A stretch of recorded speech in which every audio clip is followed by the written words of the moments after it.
Hey everybody, it's Scott from Wide Open Throttle Garage. I'm back again working on my 86 square body pickup truck.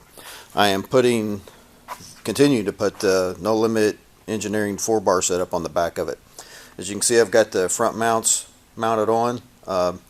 These are old design. If you get them now, the new ones, well actually the brackets in the back are a little bigger and they bolt to these existing holes, and then you got to drill the holes for it. This one here I had to locate everything and drill my own hose. I'm going to drill a couple more and I'm probably going to weld those back on when I'm done.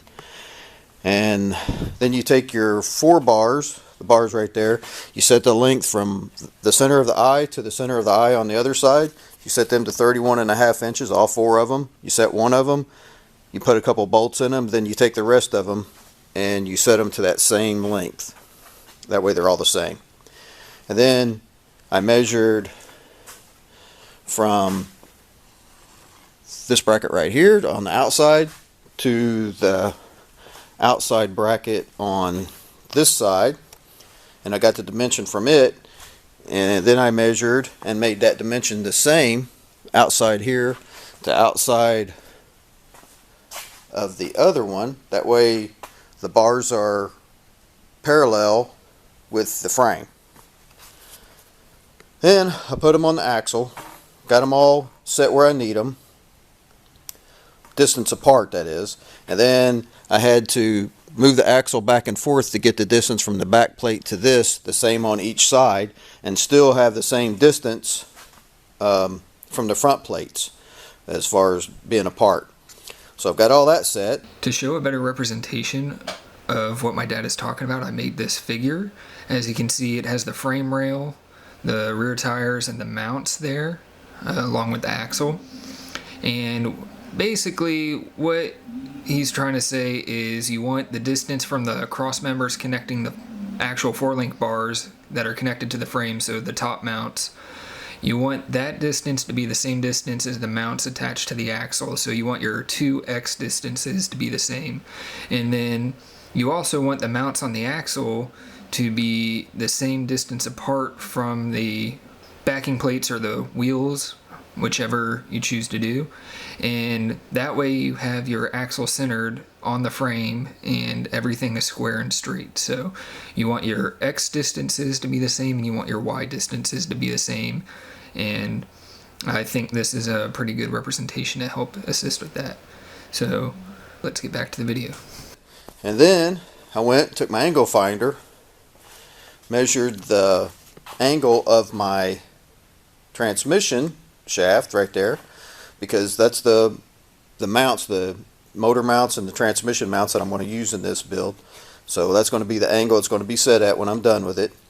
But I measured that angle, and then you set the pinion angle on your rear end, and you set it the same as the output shaft on your transmission, and then you take it down a degree or two. That way whenever you put weight on it, it'll come around. It should be the same. That way you don't have vibration in your drive shaft. And so now I've got all this set, and I am going to tack them all on both sides. That way I can pull them off, I can roll the rear end out from under the truck, and I can weld all those on. And when I get that done, I'll put them back on, roll the rear end back up under there, and then I'll install the mounts for my coilovers, the lower mounts. So that's what I'm going to be doing right now, is tacking these on.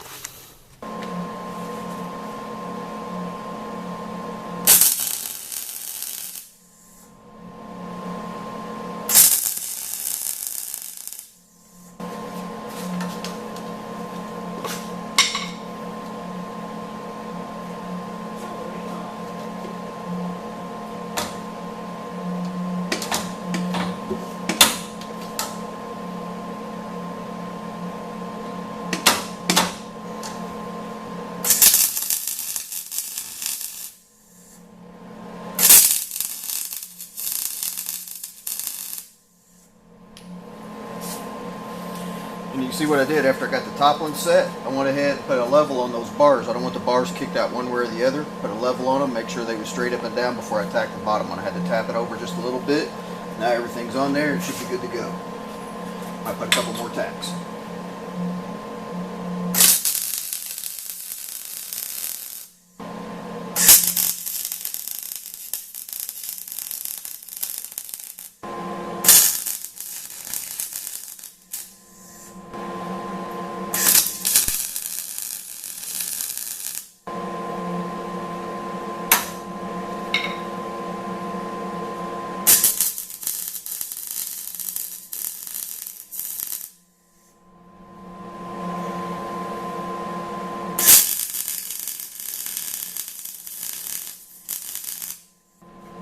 should hold it on there until I get it out and can weld everything up solid. When I get done welding it up, I'll start another video on how I'm going to set the lower shock mounts up in the panhard bar mount.